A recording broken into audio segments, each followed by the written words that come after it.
சரி 2 மணி நேரம் நீங்கள் உட்காந்து ஜெபம் பண்ணீங்களா என்ன நடந்துச்சு அப்படின்னா, அதுக்கு ரிசல்ட் ஒன்றும் இல்லை. இது ஜெபம் கிடையாது. அது ஆண்டவர் நம்ம கேட்குற காரியம் ஆண்டவருக்கும் பிரயோஜனமாக இருக்கணும், நமக்கும் பிரயோஜனமாக உபயோகமாக இருக்கணும் அப்படிங்கிறத பார்த்து ஆண்டவர் கொடுக்குறாரு. வெறும் எனக்கு மட்டும் யூஸ்ஃபுல்லாக இருக்கணும் அப்படிங்கிற மாதிரி நான் கேட்டேன் அப்படின்னாலுமே ஆண்டவர் கொடுக்குறது.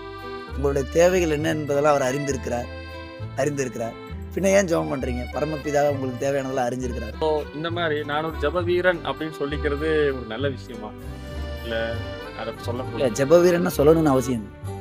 ஒரு பெரிய வெளிச்சம் வந்தது, ஒருத்தர் அதில் வெள்ளை ட்ரெஸ் போடுது, என் மகளே என் மகனே, இப்படிலாம் வரமாட்டார். ஆண்டவர் பேசுகிறாரு அப்படின்னா அதான் நம்முடைய இருதயத்தில் ஆழமாக வரும். 2வது பரலோகத்தின் சத்தம் கேட்கும். அப்போ ஆண்டவரை சந்திக்க போகிறோம் அப்படின்னா எனக்கு ஆண்டவர்கிட்ட இன்னைக்கு ப்ரேயரில் இதெல்லாம் வேணும்னு சொல்லி ஒரு பாரம், ஒரு ஏக்கம், ஒரு தவிப்பு, அப்படி போய் அவன் ப்ரேயரில் உட்காந்தா தூக்கம் வருமா? வராது. கிறிஸ்துவ உலகத்துல இன்னைக்கு நிறைய பேருக்கு இருக்கிற ஒரு முக்கியமான சந்தேகம் என்ன அப்படின்னு கேட்டீங்கன்னா, எல்லாருமே ரெகுலரா வந்து நம்ம ஜெபிக்கும். ஆனா வந்து இந்த ஜெபம் எதுக்கு, இல்லைன்னா ஏன் இந்த ஜெபம் அவ்வளவு முக்கியத்துவம் வாய்ந்ததா, இல்லைன்னா இந்த ஜெபத்தினால என்னென்ன காரியங்கள் நடக்கும், இப்படி நிறைய சந்தேகங்கள் இருக்கு. இன்னைக்கு இந்த சந்தேகங்களை பத்தி நம்மோட பேசுறதுக்காக பிரதர் இமானுவேல் வந்திருக்காங்க. Praise Lord brother. Praise Lord, praise Lord. Okay, இன்னைக்கு நம்ம ஜெபத்தை குறித்து உள்ள காரியங்களை பிரதர்கிட்ட கேட்போம். பிரதர் சொல்லுங்க, அதாவது இன்னைக்கு கிறிஸ்துவ வாழ்க்கையில ஜெபம் அப்படிங்கிறது ரொம்ப முக்கியம். ஆனா ஜெபம்னா என்னன்னே நிறைய பேருக்கு தெரியல. ஜெபம் அப்படிங்கிறதுக்கு என்ன ஒரு டெஃபினிஷன் என்ன கொடுக்கலாம்?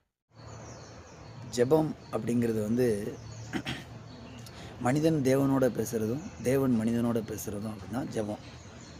அதாவது ஒன் வே டாக் ஆகிடக்கூடாது. மனுஷர் மட்டும் உட்காந்து ஆண்டர்கிட்ட பேசிட்டு போனாங்க, நம்ம மட்டும் போய் ஆண்டர்கிட்ட உட்காந்து நான் 3 மணி நேரம் ஜெபம் பண்ணேன், 4 மணி நேரம் ஜெபம் பண்ணேன், என்ன ஜெபம் பண்ணீங்க அப்படின்னா கடைசியில் என்ன பண்ணோன்னே தெரில. நம்முடைய பிரச்சனைகள் எல்லாம், நம்முடைய குறைகள் எல்லாம், நமக்கு தேவையானதெல்லாம் வரிசையாக உட்காந்து ஒரு 1/2 hour இல்லை 1 hour இல்லை 2 மணி நேரமோ உட்காந்து புலம்பி அழுதுட்டு ஜெபம் பண்ணிட்டு போகிறவங்க கூட இருக்கிறாங்க. சரி 2 மணி நேரம் நீங்கள் உட்காந்து ஜெபம் பண்ணீங்களா என்ன நடந்துச்சு அப்படின்னா அதுக்கு ரிசல்ட் ஒன்றும் இல்லை. இது ஜெபம் கிடையாது, அது ஜெபமே கிடையாது. அப்போ ஜெபம்னா நம்ம ஆண்டவரோட பேசணும், ஆண்டவர் நம்மோட பேசணும், அந்த ஒரு அனுபவம் தான் ஜெபம். இப்போ நான் முன்னாடி கேட்டது மாதிரி பரமண்டலத்தில் இருக்கிற எங்கள் பிதாவே அப்படின்னு சொல்லி நிறைய ஜெபங்கள் இருக்கு. ஸோ அந்த மாதிரி இன்னைக்கு நாட்களிலும் அப்படி ஜெபிச்சாதான் ஆண்டவர் கேட்பாரா?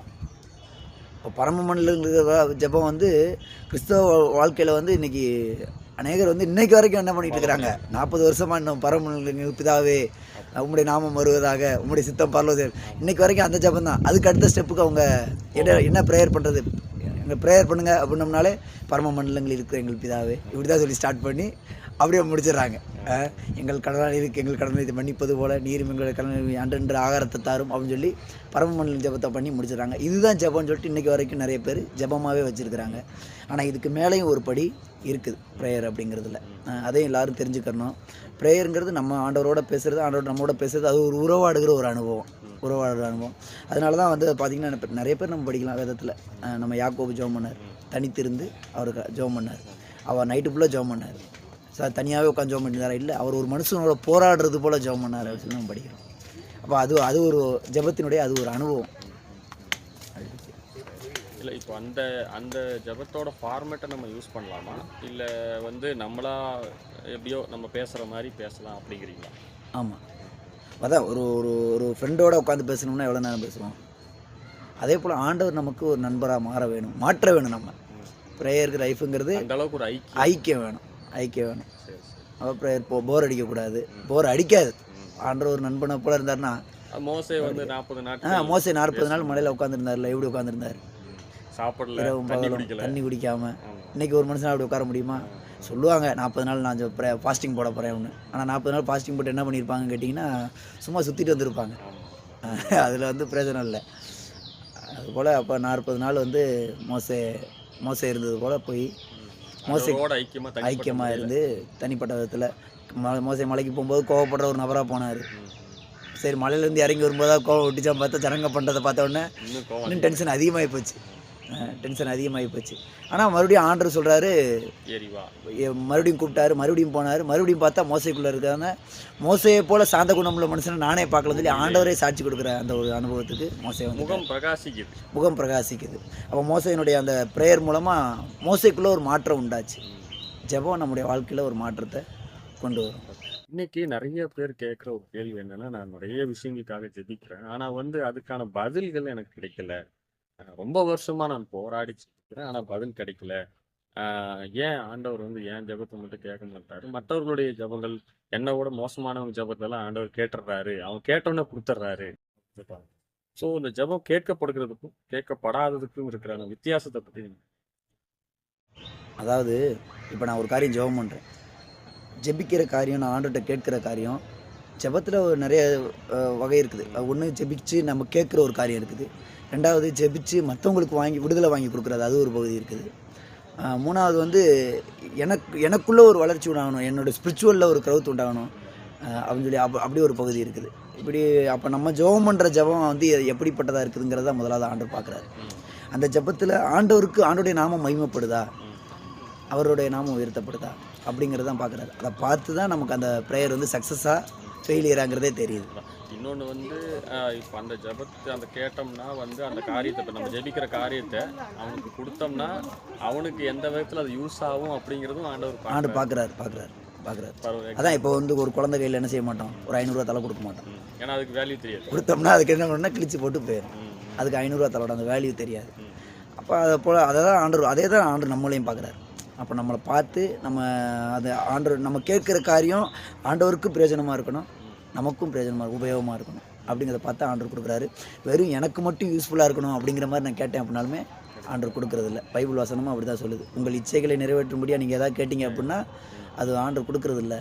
ஓகே. இப்போ நீங்கள் இதை சொல்லும்போது எனக்கு ஒரு காரியம் நினைவுக்கு வருது. நிறைய பேர் சொல்கிறாங்க உங்களுக்கு பிடித்த காரியங்களை வந்து நீங்கள் தொட்டு ஜெபம் பண்ணுங்க. நான் யாரையும் குற்றப்படுத்தலை. ஆனால் வந்து சில ஒருத்தர் அப்படி பிரசங்கத்தில் சொல்கிறாங்க. அதே மாதிரி வந்து 100 ஸ்தோத்திரம் பண்ணுங்கள், அது என்ன காரியம்னாலும் சரி கிடச்சிரும். அப்புறம் வந்து தொட்டு ஜெபம் பண்ணுங்கள். ஒரு கார் பிடிச்சிருக்கு அப்படின்னா நான் ஸ்ட்ரீட்டில் நடந்து போகும்போது இந்த கார் எனக்கு பிடிச்சிருக்கு, ஆண்டவரே இந்த கார் தான் எனக்கு வேணும் அப்படின்னு சொல்லி தொட்டு ஜெபம் பண்ணுங்கள். அப்புறம் வந்து அதை லாக் பண்ணுங்க இப்படிலாம் கூட பிரசங்கம் பண்ணுறாங்க நிறைய பேர். ஸோ இது வந்து எந்த மாதிரியான ஒரு காரியமாக இருக்கும், இல்லை அது எப்படி சரியா? அதாவது தொட்டு ஜெபம் பண்ணுங்க அப்படிங்கிறது வந்து நீங்கள் பைபிள் வசனத்தை தொட்டு ஜெபம் பண்ணுங்க. எங்கெங்கேயோ எதையோ தொட்டு ஜெபம் பண்ணுறதுக்கு பைபிள் வசனத்தை தொட்டு ஜெபம் பண்ணுங்க. வசனம் தானே இயேசுன்னு சொல்லி நம்ம அறிஞ்சிருக்கிறோம், அதான் நம்ம விசுவாசிக்கிறோம். வார்த்தையாக இயேசு வந்தார். அப்போ பைபிள் வசனம் தான் இயேசு. வார்த்தையை தொட்டு ஜெபம் பண்ணுங்க. பைபிள் வசனத்து மேலே கை வச்சு ஜெபம் பண்ணுங்க. எனக்கு கார் வேணும்னு சொல்லிட்டு ரோட்டில் போகிற கார் மேலாம் கை வச்சு ஜெபம் பண்ணிகிட்டு இருந்தோம்னா பின்ன கார் அவனுக்கு ஆர்டர் கொடுத்துருக்காரு. அவன் கார் வேணும்னு சொல்லி அதில் போய் கை வச்சு ஜெபம் பண்ணால் அவன் கார் நம்ம கிடச்சிருமா? அவளுக்கு கிடைக்க போகிறதில்ல. உங்களுக்கு வேணுமா கை வச்சு வசனத்தின் மேலே கை வச்சு ஜெபம் பண்ணுங்க. நீங்கள் சொல்லியிருக்கிறீங்களே சப்பா, ஆனால் காருக்காக பொருளுக்காக வீடுக்காக ஜெபம் பண்ணுங்கன்னு சொல்லி பைபிள் எதுவுமே சொல்லலை. அதுதான் நான் வந்து உங்களுக்கு இப்போ இல்லை சொல்லியிருப்பேன்னு நினைக்கிறேன். ஒரு யூடியூப்பில் நம்ம லைவ் ப்ரேயர் நடத்திக்கிட்டு இருக்கும்போது ஒரு பிலீவர் வந்து கேட்டால், ஒரு பிலீவர் இல்லை, ஒரு தேவன் அறியாத ஒரு மனுஷர் தான். அவர் வந்து கேட்டாப்புல, எப்படி பிரதர் உங்களுடைய தேவைகள் என்ன என்பதெல்லாம் அவர் அறிந்திருக்கிறார், பின்ன ஏன் ஜெபம் பண்ணுறீங்க? பரமபிதாக உங்களுக்கு தேவையானதெல்லாம் அறிஞ்சிருக்கிறாரு, ஏன் ஜெபம் பண்ணுறீங்க அப்படின்னு சொல்லி கேட்டார். லைவில் ப்ரேயர் பண்ணிகிட்டு இருக்கும்போது அப்போ நம்ம தேவை என்னங்கிறத அறிஞ்சிருக்கிறார். கார் வேணுமா, ட்ரெஸ்ஸு வேணுமா, சாப்பாடு வேணுமா, நான் தங்குறதுக்கு வீடு வேணுமா, இதெல்லாம் அறிஞ்சிருக்கிறார். இதுக்காக வந்து தனியாக நான் ப்ரேயர் பண்ணி போகிறேன். இதுக்கு வந்து கை வச்சு எங்கேயும் ஜெபம் பண்ணணும்னு அவசியம் இல்லை. இந்த லேண்டு கிடைக்கணும், லேண்டு மேலே கை வச்சு ஜெபம் பண்ணுங்க. இந்த பத்திரத்து மேலே கை வச்சு ஜெபம் பண்ணுங்க. அதில் அதுக்கு கை இது மேலே இல்லை, அது மேலே கை வச்சு ஜெபம் பண்ணணுன்னு அவசியம் இல்லை. நான் என்ன சொல்கிறேன் அப்படின்னா, இப்போ ஒரு வீடு பத்திரம்னு வச்சுக்கோங்களேன். அப்போ வீடு கட்டிக்கிட்டு இருக்கிற அந்த ஒரு ஸ்டேஜில் அது ஒரு பாதியில் நிற்கிற மாதிரி ஒரு சூழ்நிலை வந்துருச்சு. காசு வசதி இல்லை. இந்த மாதிரி ஒரு சூழ்நிலை என்ன பண்ணலாம், அவங்க பத்திரத்தை எடுத்து கை வச்சு பத்திரத்து மேலே கை வச்சு இந்த ஆல்ரெடி தந்துட்டார் ஆண்டவர். அந்த வீடு கட்டுறதுக்கு இப்போ பெண்டிங்கில் நின்றுக்கிட்டு இருக்குது. இந்த தடைகளை மாற்றுங்க சுவாமின்னு சொல்லி அந்த பத்திரத்தை கை வச்சு, எதுக்காக கை வச்சு ஜெபம் பண்ணுறோன்னா, ஆண்டவர்கிட்ட ஒப்பு கொடுத்து ஜெபம் பண்ணுற மாதிரி. ஆண்டவரே இதை நாங்கள் உங்களுடைய இனிமேல் நீங்கள் வந்து இந்த பாரம் எடுத்துக்கோங்க. இவ்வளோ நாள் இந்த பத்திரம் என்கிட்ட இருந்தது, நாங்கள் தான் இந்த வீடை கட்டிக்கிட்டு இருந்தோம், பண்ணிக்கிட்டு இருந்தோம். இனிமேல் இருக்கிற முழு பாரத்தையுமே நாங்கள் உங்கள்கிட்ட கொடுக்குறோம் சொல்லி கை வச்சு அப்படி ஜெபம் பண்ணுங்க. அது நல்ல விஷயம். இன்னும் பத்திரமே வரல. அவன் வந்து ஜெராக்ஸ் காப்பி கொடுத்துட்டு போயிருப்பான். 3 கோடி ரூபா 2 கோடி ரூபா இருந்தாங்கன்னு சொல்லி பத்திரம் காப்பி கொடுத்துட்டு போயிருப்பான். அது மேலே கை வச்சு இயேசுவின் நாமத்தில் இந்த இடம் நாளைக்கு இந்த அடுத்த வாரத்தில் ரிஜிஸ்டர்ஸ் ஆயிடணும். அது வந்து பண்ணக்கூடாது. அது தேவ சித்தமானு தெரியாது. தேவ சித்தமாக இருந்தால் ஆண்டவரே உங்களுக்கு ஓப்பன் பண்ணி கொடுத்துட்றாருல வழியை. ஆண்டவரே உங்களுக்கு அந்த இடத்த கொடுத்துட்றாரு. சமாதானம் கிடைக்கிது. அப்படி அந்த இடம் உங்களுக்கு கிடைக்கலன்னா கூட சமாதானம் இருக்கும். அது தேவ சித்தத்தின்படி நடக்கிறது. அப்படி இன்னொரு விஷயம், இப்போ கேட்கப்படாத ஜெபங்கள் அப்படின்னு நிறைய இருக்கு. வேதத்துலையும் இருக்கு, நம்மளுடைய வாழ்க்கையில நிறைய காரியங்கள் நம்ம கேட்கறது கிடைக்கிறது இல்லை. ஸோ இதுக்கான காரணங்கள் அப்படின்னு ஏதாவது இருக்கா? அதுக்கான காரணம் என்னென்னா ஆண்டவரோட இருக்கணும், அவ்வளோதான், வேற என்ன. ம். இப்போ நம்ம கேட்குறோம், ஆண்டவர் கொடுக்கல, என்ன செய்யலாம்? நான் கேட்டது ஆண்டவர் கொடுக்கலையா, அவர் ஆண்டவரே கிடையாதுன்னு சொல்லிட்டு ஆண்டவர் விட்டு போயிடலாமா? கூடாது. அப்போ அதெல்லாம் ஆண்டு பார்க்குறாரு. அவங்க ஆண்டவர் நமக்கு ஒரு காரியத்தை கொடுக்கும்போது, நம்ம ஒரு காரியத்தை ஆண்டவர்கிட்ட கேட்கும்போது ஆண்டவர் நமக்கு டிலே பண்ணுறாரு அப்படின்னா, நம்ம இன்னும் அதிகமாக ஆண்டவரோட இருக்கணும்னு தான் ஆண்டவர் விரும்புகிறார். இன்னொன்று அதுக்கான காலங்கள் அப்படிங்கிறது அதுக்கான காலங்கள் சகலத்தையும் அதினதின் காலத்தில் நேர்த்தி. நேர்த்தியாக செய்கிற தேவன். அப்போ அவருக்குரிய டைம் வரும்போது அவர் அதை கரெக்டாக எடுத்து செய்வார். அதனால் அதில் டிலே பண்ண மாட்டார். ஆனால் அந்த இடத்துல ஆண்டவர் டிலே பண்ணுறதுக்கு காரணம் என்ன அப்படின்னா, நம்மளுடைய ஸ்பிரிச்சுவல் லைஃபு ஆண்டவரோட இருக்கிற அந்த அனுபவம் இன்னும் ஜாஸ்தி ஆகணும்னு சொல்லிட்டு தான் ஆண்டவர் டிலே பண்ணுறாரு எடுத்துக்கலாம். ஸோ இன்னொரு விஷயம் என்னன்னா, சிலர்த்தர் வந்து நான் ஜெபிச்சேன்னா கண்டிப்பாக இது நடக்கும், நான் ஒரு பெரிய ஜெப வீரன் அப்படின்லாம் சொல்லிக்கிறாங்க. இது வந்து சிலர்த்தருக்கு மோட்டிவேஷனாக மாறுது, சிலர்த்தருக்கு வந்து அது வந்து டிஸ்கரேஜ் ஆயிடுது. நம்மளாம் அந்த அளவுக்கு இல்லை, நம்ம அந்த மாதிரி ஜெபிக்க மாட்டேங்குது. ஜெபிக்க முடியல அப்படி. ஸோ இந்த மாதிரி நான் ஒரு ஜெப வீரன் அப்படின்னு சொல்லிக்கிறது ஒரு நல்ல விஷயமா, இல்லை இல்லை, சொல்லக்கூடாது? ஜெப வீரன்னா சொல்லணும்னு அவசியம் இல்லை.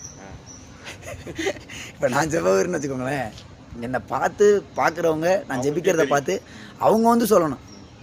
அவங்க வந்து என்கிட்ட சொல்லக்கூடாது. எனக்கு தெரிஞ்சவங்க இல்லை வேறு யார்கிட்டையாவது அவங்க போயிட்டு அந்த பிரதர் கொஞ்சம் நல்லா ஜெபிக்கிறாரு, நம்ம அவர்கிட்ட போய் காரியங்களை சொல்லலாம், ப்ரேயர் பண்ணலாம் அப்படின்னு சொல்லிட்டு நம்மளை குறித்து இன்னொருத்தர் யாராவது நமக்காவது கேட்காம இன்னொரு இடத்துல சொல்லணும். ஏசுசாமி அங்கங்கே போய் ஜெபிச்சார், சிஸ்டர்கள் கூடயே இருந்தாங்க. ஆனால் எந்த இடத்துல கூட போயிட்டு ஏசுசாமி குறித்து ஏசுசாமி போல பயங்கரமாக ஜெபிக்கிறாரியா, ஆனால் ஏசுசாமி மாதிரி நம்ம இங்கே ஏசுசாமி மாதிரி நம்ம எல்லாருமே ஜெபிக்கணுங்கிறது எங்கேயுமே சீசரில் எங்கேயுமே மோட்டிவேஷன் பண்ணல. யாரும் எங்கேயுமே ஏசப்பாவே எடுத்து அவங்க எந்த இடத்துலையும் சொல்லலை. ப்ரேயர் லைஃப்பில் மட்டும் இயேசுவே சொல்லலை. நான் இந்த மாதிரி பாருங்கள், நான் சீசரில் நீங்கள் எல்லாரும் தூங்கிட்டு இருக்கிறேன் வந்து எழுப்புனார். எந்திரிச்சு 1 மணி நேரமாவது ஜெபம் பண்ணுங்க என் கூட அவங்க எழுப்புனார். நான் 1 மணி நேரம் ஜெபம் பண்ணுறேன், நீங்கள் ஏன்டா ஜெபம் பண்ண மாட்டேங்கிறீங்க, சோம்பேறிங்களா அப்படின்னு சொல்லி தன்னுடைய ப்ரேயர் லைஃப்பை வந்து அவர் எடுத்து காட்டலை. ஆனால் நம்ம மோட்டிவேஷன் பண்ணார், ஜெபம் பண்ணுங்க, சோதனைக்கு உட்படாதபடிக்கு விழித்திருந்து ஜெபம் பண்ணுங்க, இப்படிலாம் சொல்லி நல்ல வார்த்தையில் சொல்லி மோட்டிவேஷன் பண்ணாரே தவிர்த்து டிஸ்கரேஜ் பண்ணி பின்னால் தள்ளலை. அதை கம்பேர் பண்ணி காட்டலை. நீ எப்படி இருக்கிற நான் எப்படி இருக்கிறேன் பாரு அப்படிங்கிறத ஏசாமி ஜெபத்தில் சொல்லலை. காட்டாத விஷயத்தில் நான் வந்து ஜெப வீரன் அப்படின்னு போடணுங்கிற அவசியம் இல்லை. இல்லை, நல்ல ஒரு ப்ரேயர் பண்ணுறவங்க வந்து அது வார்த்தை சொல்ல மாட்டாங்க. ஒரு ஜெப வீரனாக இருந்தால் அந்த வார்த்தை வராது. அது சொந்தமாக மேன்மை பாராட்டிக்கிற மாதிரி ஒரு விஷயமா கூட அமையும் நினைக்கிறேன். அது அப்படி அமைஞ்சிருச்சுன்னா அது அவங்களே வந்து அதை கரெக்ட் பண்ணிட்டாங்கன்னா அது நல்லது. இல்லைன்னா நாளை பின்ன அந்த ஜெப வாழ்க்கைங்கிறது அவங்க லைஃப்பில் சுத்தமாக இல்லாமலே போயிடும். நான் ஜெபிக்கிறேன் என்ன போல் யாருமே ஜெபிக்கிறவங்க இல்லை அப்படின்னா எந்த கேட்டகரியில் வந்துடுதுன்னா பரிசேயன் ஆயக்காரன் அதில் வந்துடுது, அந்த இதில் வந்துடுது. அப்போ அதுக்கு பிற்பாடு அவங்க ஜெபம் பண்ணி வேஸ்ட்டு. சும்மா ஒரு கடமைக்காக எல்லாரும் பார்வைக்காக ஜெபிச்சுட்டு போகிறோம் அப்படின்னு சொல்லிட்டு. இப்போ ஜபத்துல நிறைய வகைகள் இருக்கு. உபவாசிச்சு ஜெபம் பண்றது, கண்ணீர் விட்டு ஜெபம் பண்றது, இப்படி நிறைய வகைகள் இருக்கு. இப்போ முக்கியமான சில வகைகளை பற்றி கொஞ்சம் சொல்லுங்க. முக்கியமாக ஜெபம் பண்ணுறதுன்னா அதான் உபவாசம் போட்டு ஜெபிக்கிறோம், கண்ணீர் விட்டு ஜெபிக்கிறோம். பொதுவான சில காரியங்களுக்காக இப்போ சில ஃபாஸ்டிங் பார்த்தீங்கன்னா அதான் தாவீது தன்னுடைய குழந்தைக்காக வந்து அவர் ஃபாஸ்டிங் எடுத்து ஜெபிச்சார். அப்படியே அவர் குழந்தைக்காக அப்படி ஃபாஸ்டிங் போட்டு ஜெபிக்கும் போது அந்த குழந்தை உயிரோட வரணும் அப்படின்னு தான் எதிர்பார்த்து அப்படி தான் அவர் இருந்தார். ஆனால் பதில் கிடைக்கல. ஆமாம், அது வந்து வேஸ்ட்டாக போச்சு. அந்த உபவாசமே அந்த ஃபாஸ்டிங்கே வேஸ்ட்டாக போச்சு. சரி, ஃபாஸ்டிங் வேஸ்ட்டாக போச்சுங்கிறனால அதோட கடையை மூடிட்டோம் போகல. அதுக்கப்புறமா இனிமேல் ஜெபம் வேணாம், ஒன்றும் வேணாம், இனி கடவுளே வேணாம் அப்படி சொல்லிட்டு போகல. மறுபடியும் ஆண்டரோட ஸ்டாண்ட் பண்ணார். அந்த பிள்ளை இறந்த உடனே சாவி என்ன பண்ணார், ஃபாஸ்டிங்கை முடித்து சாப்பிட ஆரம்பிச்சார். இன்னும் அடக்கம் பண்ணல, எதுவும் பண்ணல, பிள்ளை அப்படியே தான் இருக்குது. பிள்ளைக்காக அழலை. அவ்வளோ நேரம் அழுதுகிட்டு இருந்தா மனுஷன், பிள்ளை இறந்ததுக்கு பிற்பாடு அழலை. ஏன்னா அவருக்குள்ள ஒரு நம்பிக்கை இருந்தது. இப்போ அது ஒரு உபவாசம் பண்ணி ஜெபிச்சதில் அது ஒரு வகை. நினிவே ஜனங்கள் ஆண்டோடைய நியாய தீர்ப்பை கேட்ட உடனே ராஜா முதற்கொண்டு இறங்கி உட்காந்து உபவாசம் போட்டு அழுதாங்க. ஆனால் அந்த உபவாசம் ஆமாம், இப்போ அந்த உபவாசத்தை நீங்கள் பார்த்தீங்க அப்படின்னா மனம் திரும்புறதுக்காக ஒரு உபவாசம் எடுத்தாங்க. அந்த உபவாசம் ஃபெயிலாக போகலை, சக்ஸஸ் ஆச்சு. அவங்க மேலே வந்ததான அந்த பனிஷ்மெண்ட்டு நியாய தீர்ப்பை சாமி மாற்றினார். அவங்க உபவாசம் போட்டது வீணாக போகலை. அவங்களுக்காக மனம் இறங்கினார். மனம் இறங்கி அந்த அவங்களுக்கு சொன்னதான நியாய தீர்ப்புலேருந்து ஆண்டவர் அவங்களுக்கு தீங்குக்கு மனஸ்தாபப்பட்டார். இயேசு பாருங்கள், ஊழியத்தை தொடங்குறதுக்கு முன்னால் ஞானஸ்நானம் எடுத்ததுக்கு பிற்பாடு 40 நாள் அவரும் வந்து வனாந்தரத்தில் ஜெபம் பண்ணார். இப்போ பலவிதமான சோதனைகள் பிரச்சனைகள்லாம் அவர் சந்தித்தார். பிசாசின் மூலமாக சந்தித்து அவர் ஜெயித்தார். அப்புறம் அவருடைய ஃபாஸ்டிங்குமே சக்ஸஸ். அண்ணாள் தேவனுடைய சமூகத்தில் ஜெபம் பண்ணாங்க. அவங்களுடைய ஜெபமே வீணாக போகல. அவங்க இருதயத்தை ஊற்றி ஜெபிச்சாங்க. ஒரு ஊழியக்காரன் பார்க்கணும், ஒரு பாஸ்டர் பார்க்கணும், இல்லை வர்ற ஜனங்கள்லாம் என் ப்ரேயரை பார்க்கணும் அப்படிலாம் ஜெபம் பண்ணல. ஏன்னா அவளுக்கு இருந்த கஷ்டம் அப்படி இருந்துச்சு, அவளுக்கு இந்த சூழ்நிலை அப்படி இருந்துச்சு. ஈவன் ஊழியக்காரங்களே வந்து ஏலியே வந்து சொல்றாரு, நீ என்னதை பிதட்டிக்கிட்டு இருக்கிற, நீ வந்து குடிச்சிட்டு வந்த போல உட்காந்து என்னத்தையோ புலம்பிக்கிட்டு இருக்கிற. ஏன்னா இவளோட மனவேதனை ஏலிக்கு தெரியாது, யாருக்கு தெரியும்? கர்த்தருக்கு தெரியும். அது தெரிஞ்சிருந்தது. அதனால் வந்து அந்த இடத்துல வந்து புலம்பி அழுதது எல்லாமே சாமி பார்த்தாரு. ரெண்டாவது அவள் பார்வைக்கான ஜெபம் பண்ணல, ஆமாம் யாரும் காட்டல. ரெண்டாவது நீ சொன்னீங்களே நான் ஒரு ஜெப வீரன், அப்படி ப்ரேயர்லாம் அண்ணாளுடைய ப்ரேயர் இல்லை. ஆனால் உண்மையிலேயே அவங்க ஒரு ஜெப வீராங்கனை தான். ஆமாம், உண்மையிலேயே அவளுடைய இருதயத்தை ஊற்றி அவள் ஜெபம் பண்ணா. ஏன்னா அந்த சான்ஸ் எப்போ கிடைக்கலையோ அவள் காத்துக்கிட்டு இருந்தா. எப்போ நான் ஆண்டோடைய பாதத்துக்கு போவேன், எப்போ கடவுளுடைய ஆலயத்துக்கு போவேன் அப்படிங்கிறத அவள் காத்துக்கிட்டு இருந்தா. அந்த அளவுக்கு இருந்துச்சு. அதனால தான் சான்ஸ் கிடைச்ச உடனே ஓடி போயிட்டு, மற்றவங்க யாரும் கூட வரல.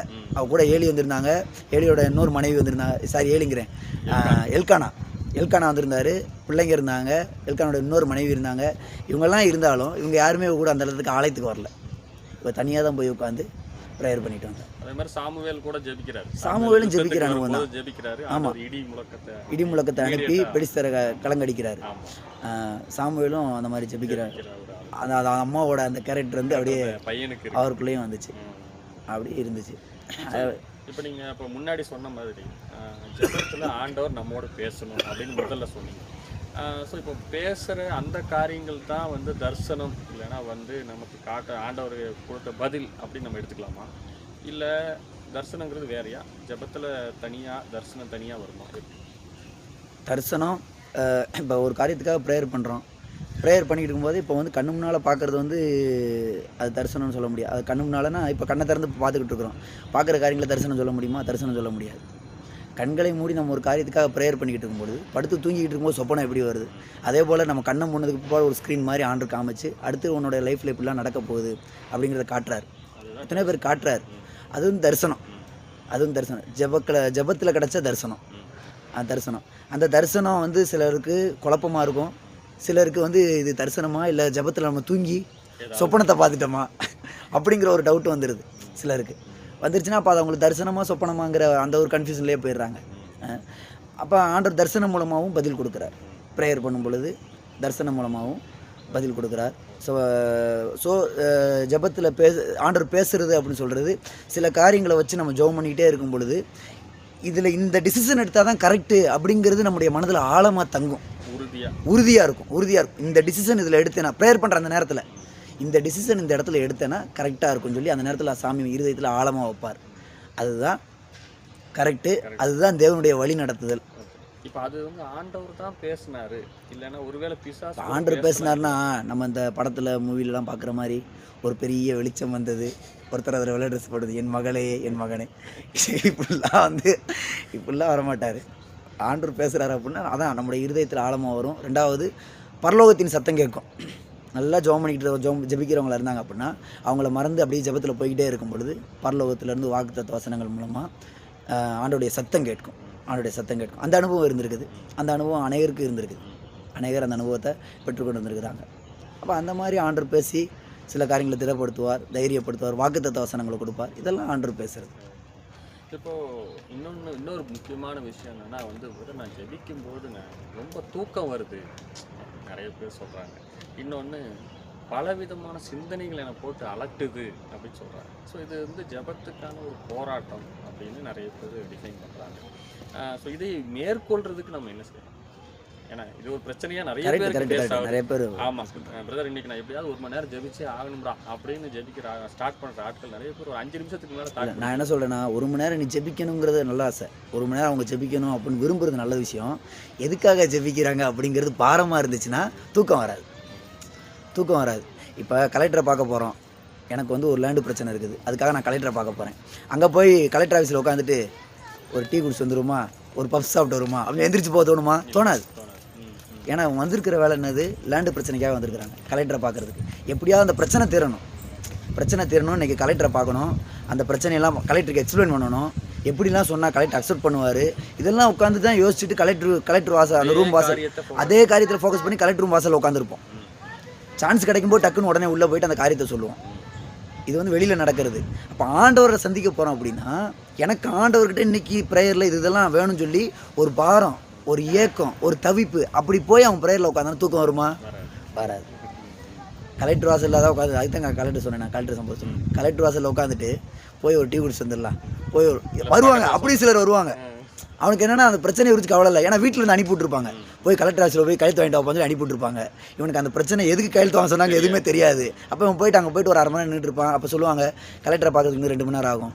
அப்படியா, சரி நான் போய்ட்டு ஒரு டீ சாப்பிட்டு பப்ஸு சாப்பிட்டு வரேன் அப்படின்னு சொல்லிட்டு என்ன பண்ணிடுறான். அவனுக்கு அந்த பாரம் கிடையாது. அவனுக்கு அந்த பாரம் கிடையாது. ஏன்னா அவன் வந்திருக்கிறது கையெழுத்து வாங்கிட்டு வர சொன்னாங்க, வந்திருக்கிறேன். இப்போ இந்த மாதிரிலாம் ஜெபத்துக்குள்ளே உள்ளே வந்தாங்க அப்படின்னா அவங்களுக்கு போர் தான். எங்கள் அம்மா ஜெபம் பண்ண சொன்னாங்க, அதனால நான் உட்காந்துருக்கிறேன் 1 மணி நேரம் ஜெபம் பண்ணேன். எங்கள் பாஸ்ட் சொல்லியிருக்கிறார் 1 மணி நேரம் ஜெபம் பண்ணு, அதனால் நான் ப்ரேயரில் உட்காந்துருக்கிறேன். இவங்க கூப்பிட்டாங்க, அவங்க கூப்பிட்டாங்க, அதுக்காக நான் வந்து உட்காந்துருக்கிறேன். அவங்கெல்லாம் கூப்பிட்டு வந்து உட்காந்தாங்கன்னா இவங்களாம் வந்து டீ பப்ஸ் சாப்பிட்ட கணக்கு தான். கொஞ்ச நேரம் உட்காந்துருப்பான், அதுக்கப்புறமா தூக்கம் வந்துடும். கலெக்டர் பார்க்க முடியாமல் கூட போகலாம். கலெக்டரை பார்க்க முடியாது. இவன் கலெக்டர் பார்க்கணுன்னே வரலையே, இயேசுவை பார்க்கணுன்னே வரல, இயேசுக்கிட்ட ப்ரேயர் ரிக்வெஸ்ட் கொடுக்கணுன்னே வரல. அதே பாரம் இருக்கிறவங்க, பிரச்சனை இருக்கிறவங்க, அதான் அந்த லூக்கா 18வது அதிகாரத்தில் படிக்கிற பாருங்க. லூக்கா 18வது அதிகாரத்தில் அந்த ஒரு பொண்ணு வந்து அந்த அதிகாரியை அந்த அலட்டிக்கிட்டே இருந்தா. ஏன்னா அவளோட சூழ்நிலை அப்படி இருக்கு. அவள் அவ்வளோ இக்கட்டில் இருக்கிற, அவ்வளோ பிரச்சனையில் இருக்கிற, அவளுக்கு இன்றைக்கே வந்து பதில் வேணும். தொடர்ந்து சந்திச்சு அவள் தொடர்ந்து அந்த பிரச்சனையை பார்த்துக்கிட்டே இருக்கிறா. இன்றைக்கே வந்து அவள்லேருந்து வெளியே வரணும். ஸோ அவள் அவ்வளோ பிரச்சனையில் இருக்கிறதுனால தான் அங்கே வந்து அலட்டிக்கிட்டே இருக்கிறான். அப்போ அந்த அதிகாரி துரத்திக்கிட்டே இருக்கிறான். இன்றைக்கி போயிட்டு நாளைக்கு வா, இன்னைக்கு நீ எத்தனை நாள் சொன்னாலும் நினச்சிவேன், திரும்ப வந்துக்கிட்டே தான் இருப்பேன். அவளுக்கு பிரச்சனை சால்வ் ஆகணும். இதுதான் ஜெபம். அந்த ஒரு எனக்கு எப்படியாவது பிரச்சனைலேருந்து விடுதலை வேணும் அப்படின்னு நினைக்கிறவங்க ப்ரேயருக்கு வரும்போது தூங்க மாட்டாங்க, தூக்கம் வராது, போர் அடிக்காது, சிந்தனை மாறாது.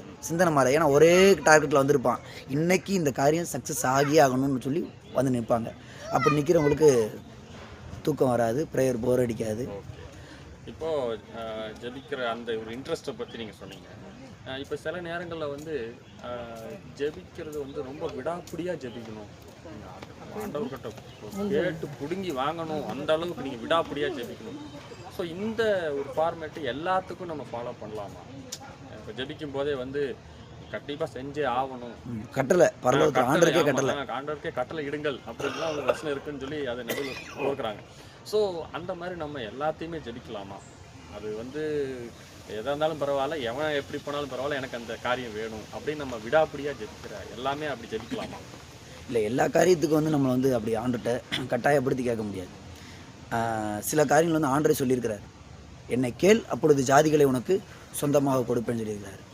அப்போ அந்த வசனத்தை சொல்லி கிளைம் பண்ணி கேட்கலாம். நீங்கள் சொல்லியிருக்கிறீங்களே, நீங்கள் தானே பைபிளில் சொல்லியிருக்கிறீங்க, என்னை கேளு நான் தரேன்னு சொல்லியிருக்கிறீங்களே. அப்போ அந்த வசனத்தை வச்சு நான் உங்ககிட்ட கேட்குறேன், எங்களுக்கு செய்யுங்க, ஜாதிகளை சொந்தமாக்கித்தாங்க அப்படி சொல்லி அந்த வசனத்தை வச்சு கேட்கலாம்.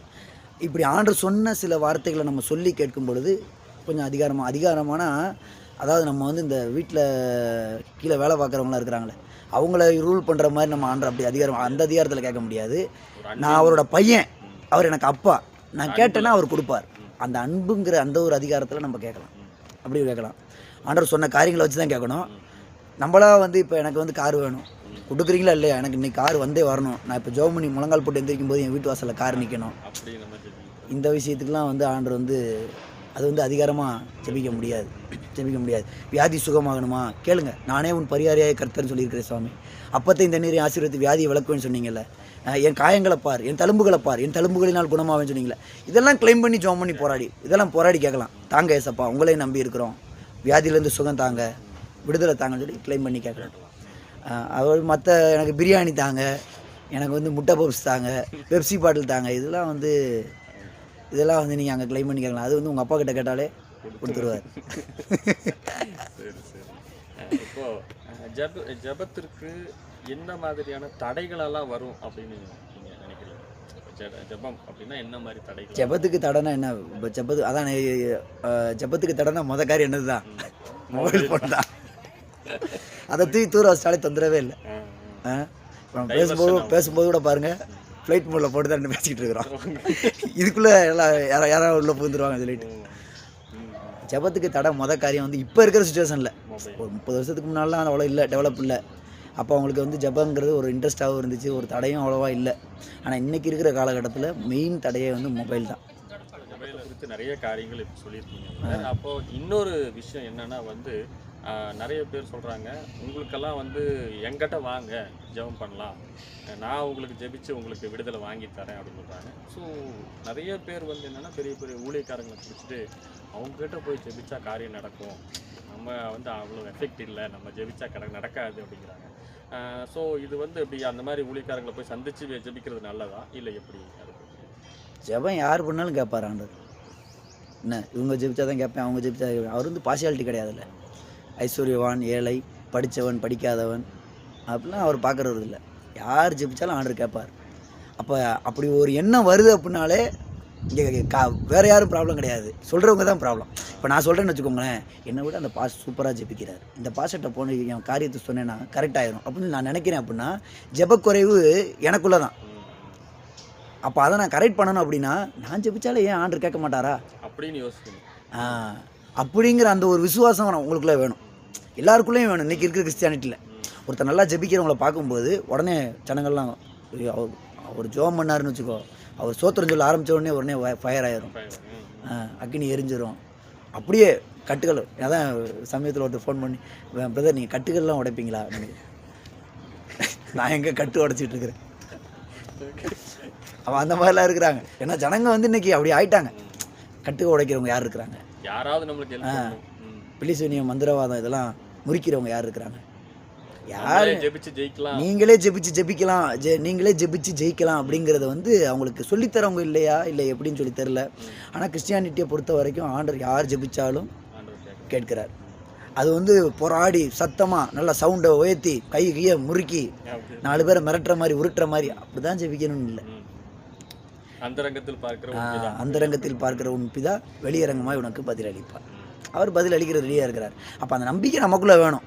நான் ஜெபிக்கிற என் தேவன் நான் ஜெபிச்சாலும் கேட்பார் அப்படிங்கிறது வந்து எல்லாருக்குள்ளேயும் வேணும்.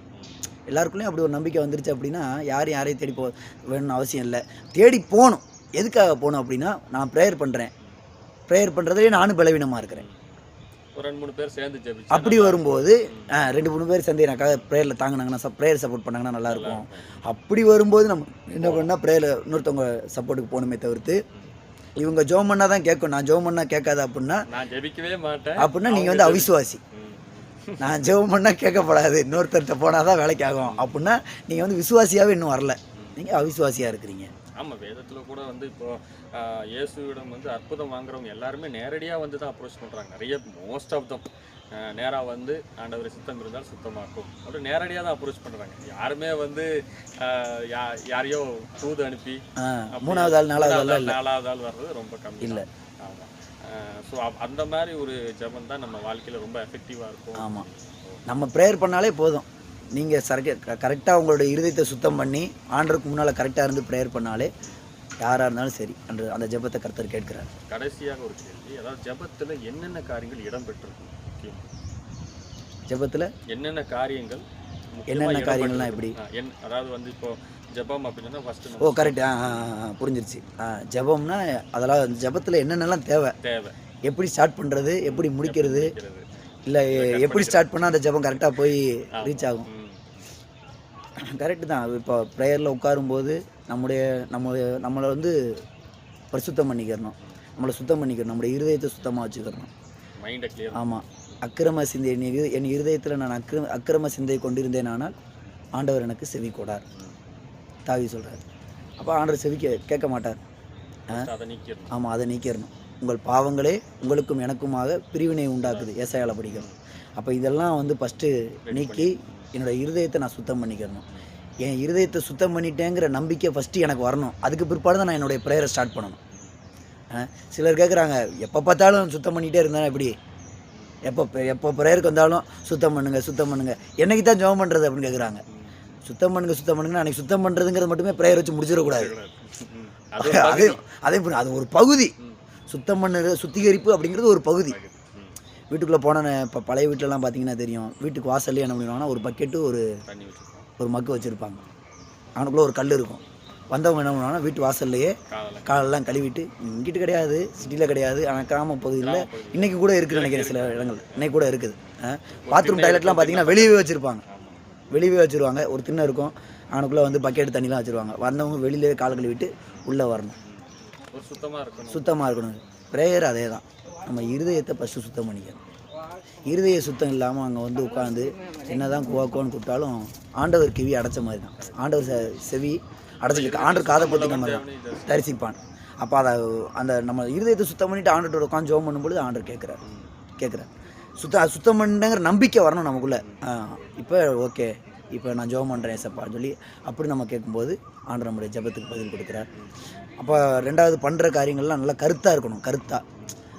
அதான் எலியாவை குறித்து படிக்கிறோம் இல்லையா, நம்மை போல் பாடல மனுஷன் தான், ஆனால் கருத்தாக ஜெபம் பண்ணார்.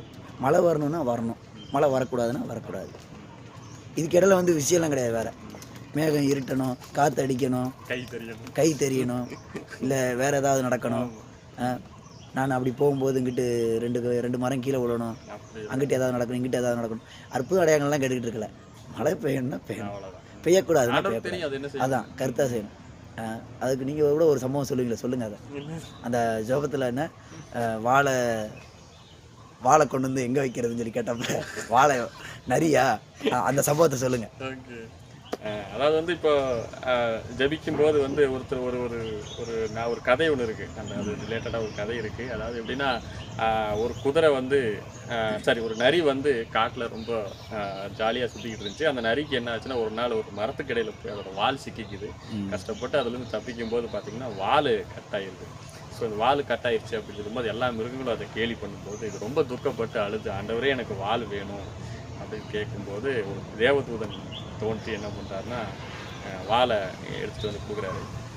அப்போது இமீடியட்டாக வந்து அந்த நரி என்ன சொல்லுதுன்னா வந்து, வாழை என் கையில் கொடுத்தா எப்படி, நீங்கள் வந்து என் பாடியில் ஃபிக்ஸ் பண்ணுங்க அப்படின்னு சொன்னோன்னா அந்த வாழை கொண்டு வந்து தலையில் ஃபிக்ஸ் வச்சுட்டா. அந்த கதை தான் சொல்லுங்கள். ஸோ இந்த மாதிரி சொல்லி சொல்லி சொல்லி சொல்லி பர்டிகுலராக கரெக்டான காரியங்கள் சொல்லாமல் மாற்றி சொல்லி கடைசி ஜபத்தில் தான் வந்து என்ன சொல்கிறாங்கன்னா, என் வால் எங்கே இருக்கணுமோ அங்கே வைக்கணும். அதான் வியாதிஸ்தரை பார்க்க போயிட்டு அவன் ஒரு கட்டி வந்து கஷ்டப்பட்டு இருப்பான். கர்த்தாவே ஆசீர்வதின்னு சொல்லிட்டு வந்துட்டா இன்னொரு 5-6 கட்டி உடம்புல வந்துடக்கூடாது. அந்த இடத்துல வியாதிஸ்தரை பார்க்க போன இடத்துல போய் ஆசீர்வாதம் பண்ணி ஜோம் பண்ணுவாங்களா? ஜோம் பண்ணக்கூடாது.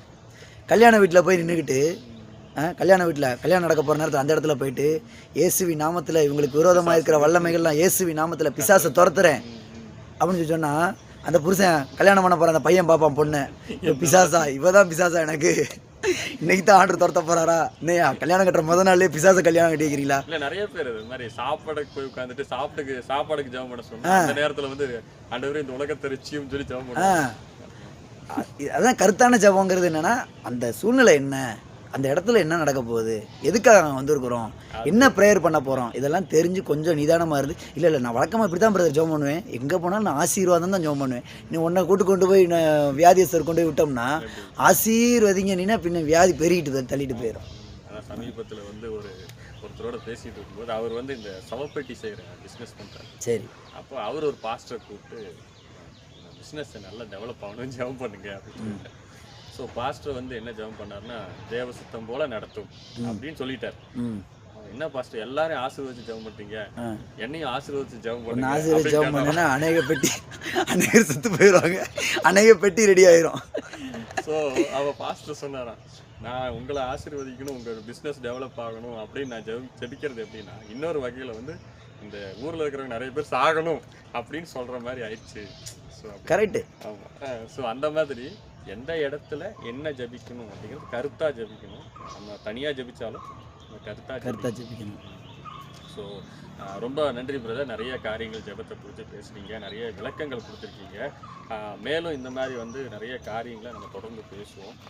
ஆண்டவர் நம்மளுக்கு உதவி செய்யட்டும். இப்போ நம்ம நேயர்களுக்கு நிறைய பேருக்கு வந்து ஜபத்தை குறித்தான சில சந்தேகங்கள், இன்னும் நேயர்களே உங்களுக்கு நிறைய பேருக்கு வந்து இந்த இன்டர்வியூ வந்து ரொம்ப பிரயோஜனமாக இருக்குன்னு நினைக்கிறேன். தொடர்ந்து இது போல் உங்களுக்கு இருக்கிற ஜபத்தை குறித்தானாலும் சரி, மற்ற காரியங்களானாலும் சரி, கமெண்ட்டில் சொல்லுங்கள், நிறைய காரியங்களை சொல்லுங்கள். அந்த காரியங்களுக்கான முடிஞ்ச வரைக்கும் எங்களுக்கு தெரிந்த காரியங்களை நாங்கள் உங்களோட பகிர்ந்து கொள்வோம். கர்த்தர் உங்களை ஆசீர்வதிப்பார். தேங்க்ஸ்.